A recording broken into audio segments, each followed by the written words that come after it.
నెల్లూరులో ఆనం వెంకటరమణారెడ్డి కీలక వ్యాఖ్యలు చేశారు. మధ్య ప్రాంతంలో జరుగుతున్న యుద్ధానికి రొయ్యల రైతులకు ఎలాంటి సంబంధం లేదని ఆయన స్పష్టం చేశారు. కొందరి తప్పుడు ప్రచారాల వల్ల రైతులు భయాందోళనకు గురవుతున్నారని తెలిపారు. సముద్ర ఆహార ఎగుమతుల్లో మిడిల్ ఈస్ట్ దేశాలకు వెళ్లేది కేవలం 4% మాత్రమేనని తెలిపారు. అమెరికా, జపాన్, చైనా దేశాలకు వెళ్లే కంటైనర్లు కేప్ ఆఫ్ గుడ్ హోమ్ మరియు చైనా సముద్ర మార్గాల ద్వారా ఎలాంటి ఆటంకం లేకుండా వెళ్తున్నాయని తెలిపారు. ఇప్పటి వరకు ఆంధ్రప్రదేశ్కు చెందిన ఒక్క కంటైనర్ కూడా వెనక్కి రాలేదని వెల్లడించారు. ఈరోజు మన ఫిషరీస్ అప్సడా గురించి, రొయ్యల గురించి, రొయ్యల రైతులకి ఏ విధంగా కొన్ని మీడియా ఛానల్స్, అదేవిధంగా కొన్ని న్యూస్ పేపర్లు, కొంతమంది బ్రోకర్లు వీళ్ళందరూ కలిసి ఏ విధంగా ఈరోజు ఒక వార్త పెట్టి రొయ్యల రైతుల్ని నాశనం చేసేసారో ఈరోజు మీ ముందరికి వచ్చి నేను చెప్పదలుచుకున్నాను. ఇది చాలా తప్పు, ఇది కరెక్ట్ కాదు. మిడిల్ ఈస్ట్లో ఇరాన్ వర్సెస్ మిగతా దేశాలతో యుద్ధం జరుగుతుంది. మిడిల్ ఈస్ట్లో జరుగుతున్న యుద్ధానికి ఇక్కడ రొయ్యల రైతులు, ఆంధ్ర రాష్ట్రంలో ఉండే రొయ్యల రైతులకి ఏమి సంబంధం అని అడుగుతున్నారు. ఏ విధంగా రొయ్యల రైతులకి ఆ యుద్ధానికి ఎఫెక్ట్ ఉంది? ఏమీ లేదు, అబ్సల్యూట్లీ జీరో. ఈరోజు కొన్ని మీడియా సంస్థలు, కొంతమంది పెద్ద మనుషులు ఏదో ఆకాశం కింద పడిపోయింది, రొయ్యల రైతులు నాశనం అయిపోయారు, రొయ్యలకి రేట్లు లేవు, షిప్పులు పోవటం లేదు, కంటైనర్లు పోవటం లేదు. ఎవరు చెప్పాడు రే మీకా? కంటైనర్లు లేవని ఎవరు చెప్పారు? కంటైనర్లు లేవని ఎవరు చెప్పారు? షిప్పులు పోవటం లేదని ఎవరు చెప్పారు? ఏమన్నా అర్థం ఉందా?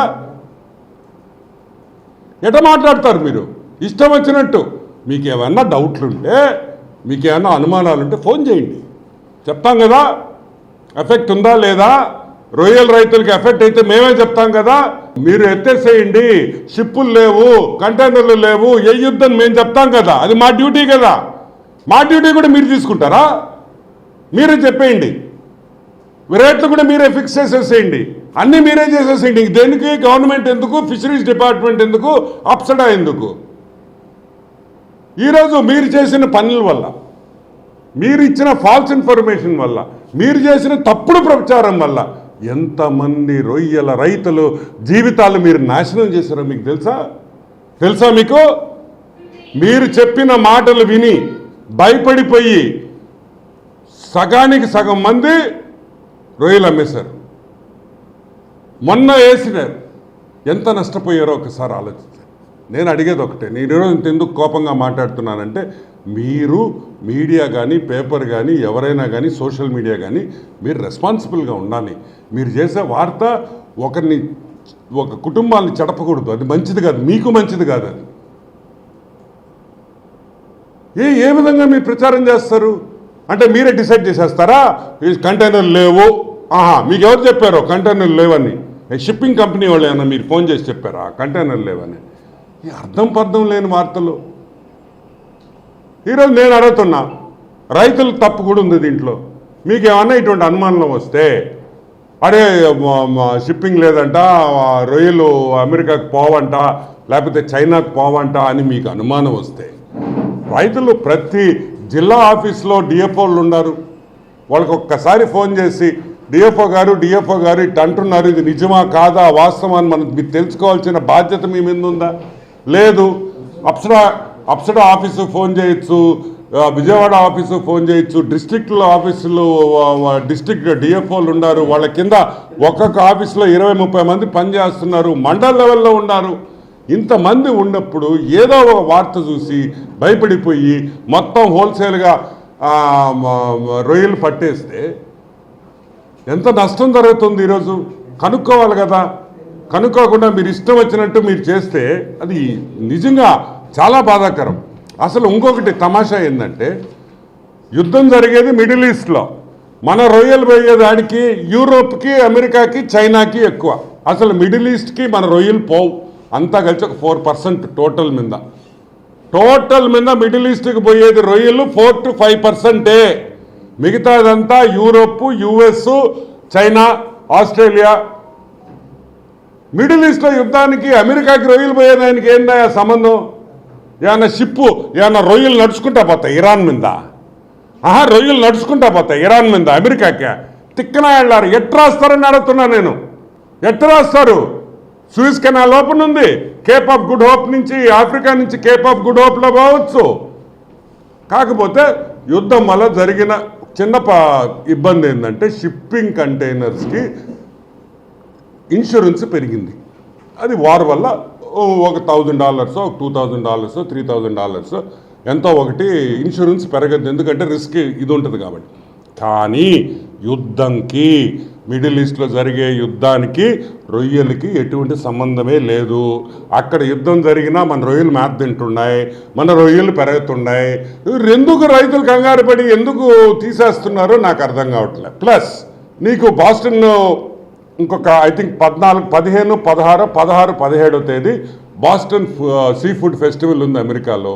మొత్తం ఆర్డర్స్ అన్నీ అక్కడనే ఫైనలైజ్ అవుతాయి. ఎక్కడ ఫైనలైజ్ అవుతాయి? Boston seafood North America seafood ఫెస్టివల్లో అన్నీ ఫైనలైజ్ అవుతాయి. ఇప్పుడు రేపు ఏప్రిల్ 1st వీక్ నుంచి ఎక్స్పోర్టర్స్ కొనుగోళ్ళు మొదలు పెడతారు. ఏడుండే రొయ్యలు ఎక్స్పోర్టర్స్కా? అన్నీ అమ్మేస్తురా, భయపడేటట్టు చేశారు జనాలు. ఇది ఇటువంటి పద్ధతులు దయచేసి మానుకోండి. ఇది కరెక్ట్ కాదు.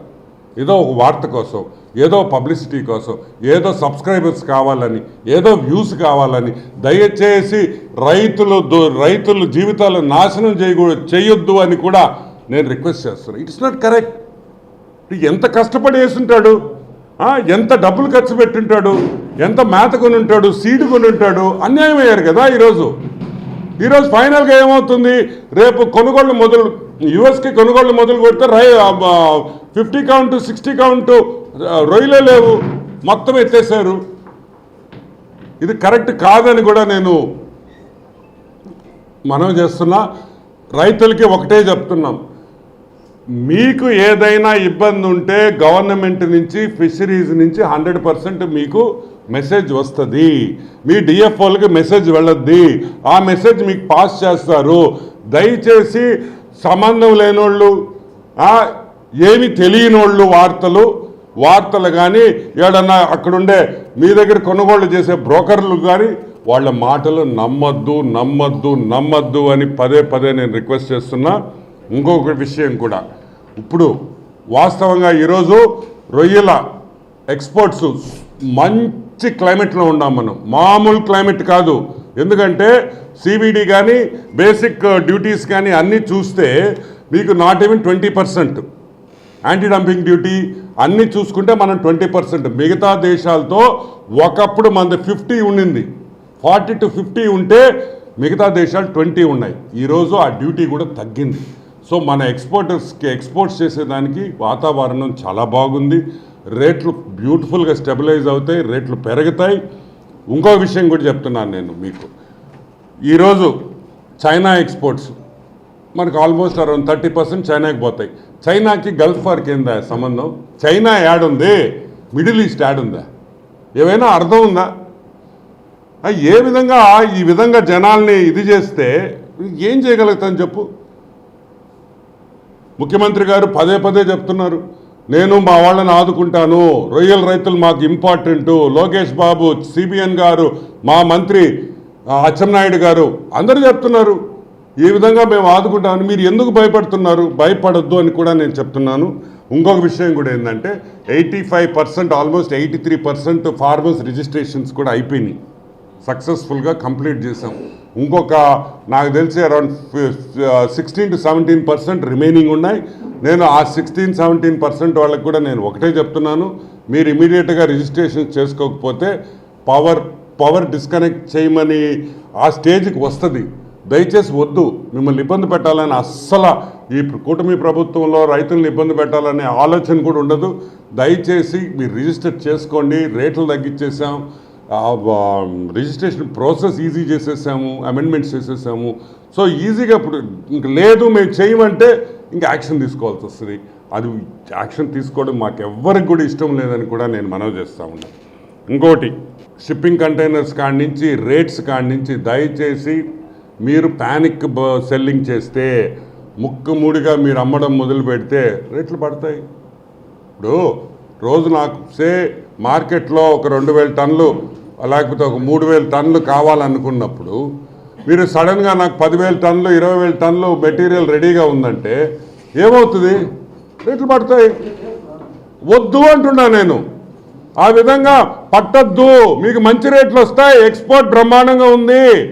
మీకు ఏప్రిల్ 1st వీక్ నుంచి ఎక్స్పోర్ట్ స్టార్ట్ అవుతున్నాయి. సీ ఫుడ్ ఫెస్టివల్ కాగానే సీజన్ స్టార్ట్ అవుద్ది ఎక్స్పోర్టర్స్కి. మీకు మంచి రేట్లు వస్తాయి. బ్రహ్మాండంగా రేట్లు వస్తాయి.